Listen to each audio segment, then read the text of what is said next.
ओम नमो नारायण। ओम नमो भगवते वासुदेवाय। जय श्री कृष्ण। राधे राधे। जय माता दी। हर हर महादेव। जय भोलेनाथ। सबसे पहले तो हम आपको ये बताना चाहते हैं कि जो थंबनेल में आप दीपक में फूल देख रहे हैं वो एकेएन मंत्र विज्ञान चैनल पे ही सबसे पहले डाला गया था और ये मेरे दीपक में खुद फूल बना था। ये मैंने कहीं इंटरनेट से डाउनलोड नहीं किया था और इसी फूल बनने के बाद में मेरे जीवन में बहुत सारा बदलाव हुआ है।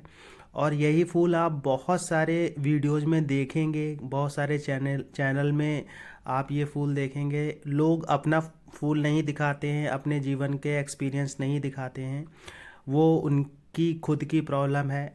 लेकिन आप जीवन में इस बात को ध्यान रखिए कि कभी भी आप अपने जीवन के जो खुद के अनुभव हैं उसी से सीखने का प्रयास करिए और वही दूसरों को बताने का प्रयास करिए, क्योंकि हमें गलत जानकारी नहीं देनी चाहिए। अगर मेरे दीपक में फूल नहीं बनता है और हम उसके बारे में सबको बता रहे हैं, इसका मतलब हम लोगों को धोखे में रख रहे हैं, क्योंकि मुझे उस बात का कोई अनुभव नहीं है।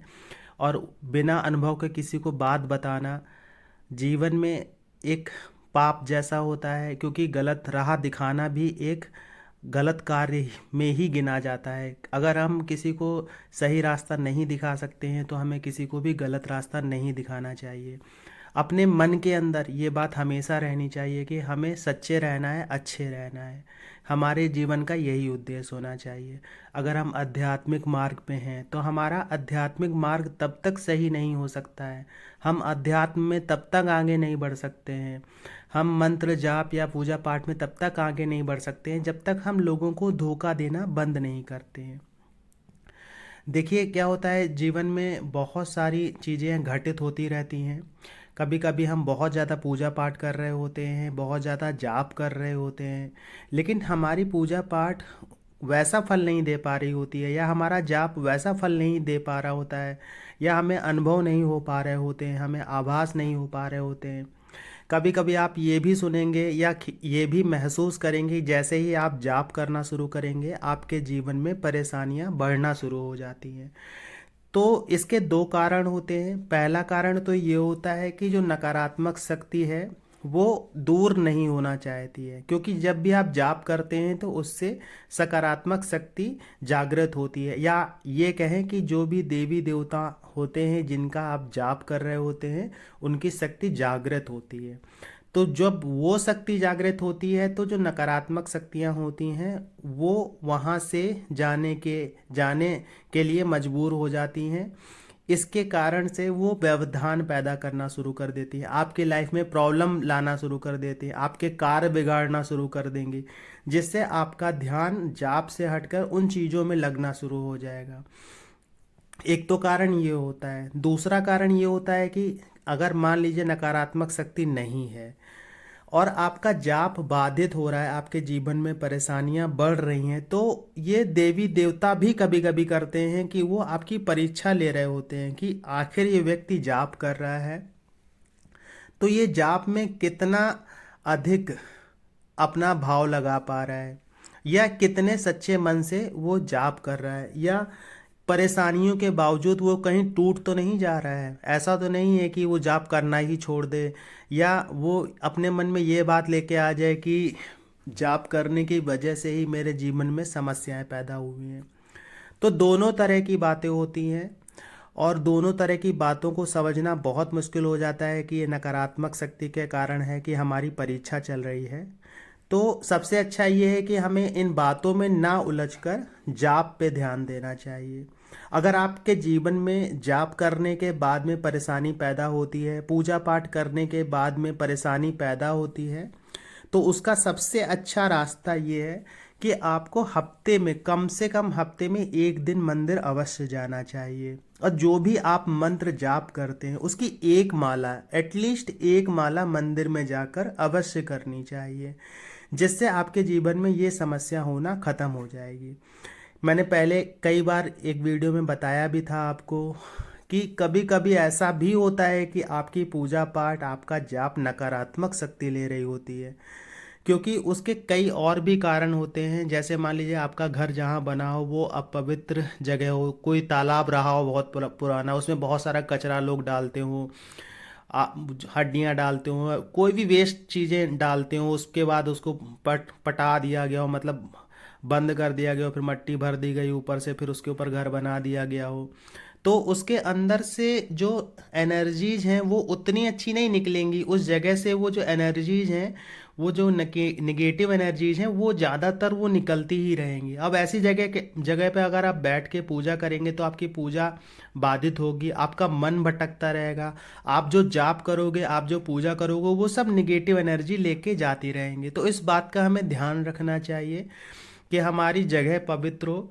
अगर हम कहीं घर लेते हैं तो हमें बहुत सोच समझ के घर लेना चाहिए। सस्ते के चक्कर में ऐसी जगह मत फंस जाइएगा कि जहाँ पे जगह खराब हो, क्योंकि घर एक ऐसी पूंजी होती है, या फिर ये कहें कि घर एक ऐसी चीज़ होती है आपके जीवन की, जो आपका टर्निंग पॉइंट होता है आपकी लाइफ का।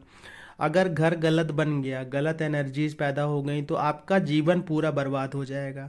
और घर अगर सही बन गया तो आपका जीवन जो बिगड़ रहा होता है वो पूरा बन जाएगा। आपने देखा भी होगा कि लोगों के नए घर बनने के बाद में या तो वो पूरी तरह से बर्बाद हो जाते हैं, या फिर वो पूरी और ज़्यादा पनपने लगते हैं, या फिर बहुत आबाद होने लगते हैं। तो ये दोनों चीज़ें होती हैं उस जगह की एनर्जी के कारण। जब उस जगह की एनर्जी आपसे जुड़ती है तो वो कार्य करना शुरू करती है। कई लक्षण और भी होते हैं जो ये दिखाते हैं कि आपकी परीक्षा चल रही है। भगवान के जब आप जाप कर रहे होते हैं तो आपको अनुभव नहीं हो रहा होता है, बहुत ज़्यादा जाप करने के बाद भी अनुभव नहीं होता है, आभास नहीं होता है, लेकिन आपके जीवन के कार्य बन रहे होते हैं। अनुभव आभास नहीं हो रहा होता लेकिन कार्य बन रहे होते हैं, तो ये निश्चित मानिएगा कि आपकी परीक्षा चल रही होती है। आपका एक जो सहन शक्ति होती है उसकी परीक्षा चल रही होती है कि देखें इसको हम अनुभव नहीं दे रहे हैं, ये कब तक जाप करता रहता है, कहीं छोड़ तो नहीं देता है। तो इस प्रकार की भी देवी देवता परीक्षा लिया करते हैं। लेकिन जब आप जाप करते हैं तो जिस मोमेंट से आप जाप करना शुरू करते हैं, जिस समय से आप जाप करना शुरू करते हैं, उस जाप की जो एनर्जी होती है वो संबंधित देवी देवता तक जाना शुरू हो जाती है। और संबंधित देवी देवता जानते आपके बारे में सब कुछ हैं। ऐसा नहीं कि उनकी नज़र से कुछ छुपा होता है कि वो आपकी परीक्षा लेंगे, आपका मन क्या है। लेकिन फिर भी इंसान के कर्म उसका जीवन बदलते हैं। इंसान के जीवन में कर्म सबसे महत्वपूर्ण होता है, तो वो आपके कर्म को परख रहे होते हैं। क्योंकि जाप करना, पूजा पाठ करना एक कर्म है, पुण्य कार्य करना एक कर्म है। तो हो सकता है कि जब आप जाप कर रहे हो तो कोई ऐसा व्यक्ति आपके सामने आए जो बहुत ज़्यादा मजबूर हो, बहुत ज़्यादा आपसे हाथ जोड़ के विनती कर रहा हो। जैसे मान लीजिए कोई भिखारी आ जाता है, बहुत हाथ जोड़ के बोलता है, हे हाँ, मतलब मुझे भूख लगी, मुझे खाना दे दीजिए, या मुझे पैसे दे दीजिए, मैंने 2 दिन से खाया नहीं है। इस तरह से कुछ भी कोई भी व्यक्ति आ सकता है और आप उसे धुतकार के भगा देते हैं, अच्छा हटाओ जाओ, मेरे पास पैसे नहीं है, बहुत तुम्हारे जैसे घूमते रहते हैं। ऐसा कई लोग बोलते हैं। फिर उसके बाद कोई जैसे लेडीज आ जाती बच्चे को लेके कि कुछ पैसे दे दो या खाने को दे दो, तो हम क्या बोलते हैं, हाँ हम क्या करें, बच्चा है तो हम क्या करें, क्या मेरे पास पैसा नहीं, टूटा नहीं, ये नहीं वो नहीं, ऐसे ही हम 10 बातें उसे बोल देते हैं। अक्सर आपने देखा भी होगा लोग ऐसा करते हैं। आपको दया भी आई होगी, ऐसा नहीं है, जो पूजा पाठ वाले व्यक्ति उन्हें दया भी आती है। तो जो जाप शक्तियों को जगाने के लिए कर रहे होते हैं, लेकिन उनके मन की भावना ऐसी है कि ऐसा कोई व्यक्ति आता है उसे भगा देते हैं, उस पर ध्यान नहीं देते हैं। तो कहीं ना कहीं ये भी हो रहा होता है कि वो शक्ति भी एक ऐसे व्यक्ति को सामने लाके खड़ा कर रही होती है। वो देखना चाहती है कि आपके अंदर पुण्य कार्य जैसा कुछ है कि नहीं है, आप ऐसा कर्म कर रहे हैं कि नहीं कर रहे हैं। किसी जानवर के ऊपर कोई जानवर ऐसा भेज देंगे आपके पास, मान लीजिए कोई स्ट्रीट डॉग है, आप उसको डंडे से मार के भगा रहे हैं, कुछ कर रहे हैं, तो आप एक तरह से अत्याचार जैसा कर रहे होते हैं। तो वो सारी चीज़ें भी गिनी जाती हैं जाप के समय। कहीं ना कहीं ये भी एक परीक्षा का रूप बन जाता है कि इसीलिए कहते हैं कि जब जाप करते हैं तो हमें कई चीज़ों से नियमों को मानना पड़ता है। जैसे ब्रह्मचर्य आपका होना चाहिए। ब्रह्मचर्य का अर्थ ये होता है कि मन से, वचन से, कर्म से भी ब्रह्मचर्य निभाना चाहिए।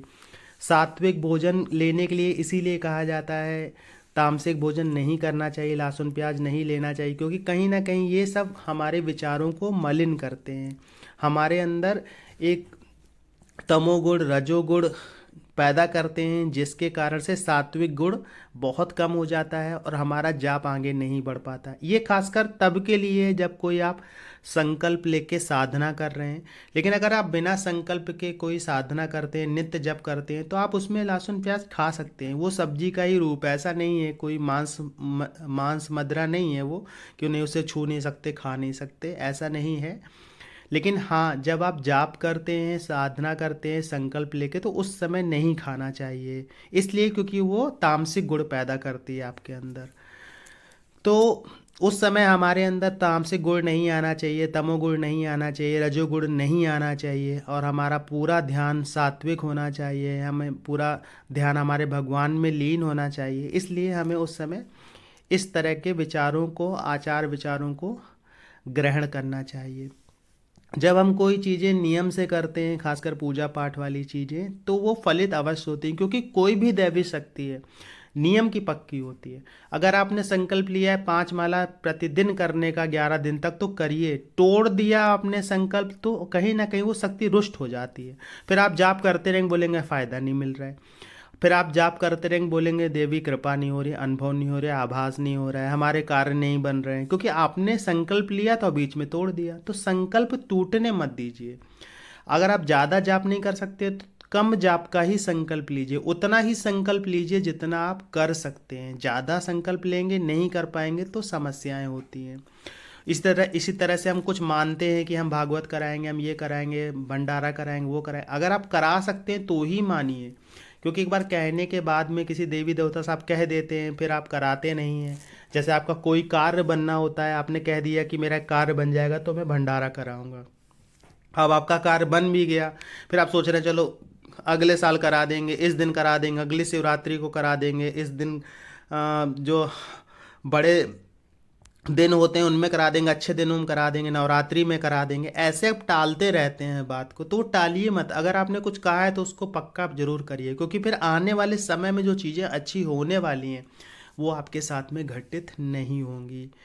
आशा ये जानकारी आपको अच्छी लगी होगी। जानकारी अच्छी लगी हो तो लाइक करिएगा, कमेंट में जय माता दी, जय श्री कृष्णा, हर हर महादेव लिखिएगा। मिलते हैं आपसे अगले वीडियो में नई जानकारी के साथ में। तब तक के लिए जय श्री कृष्णा, हर हर महादेव, जय भोलेनाथ।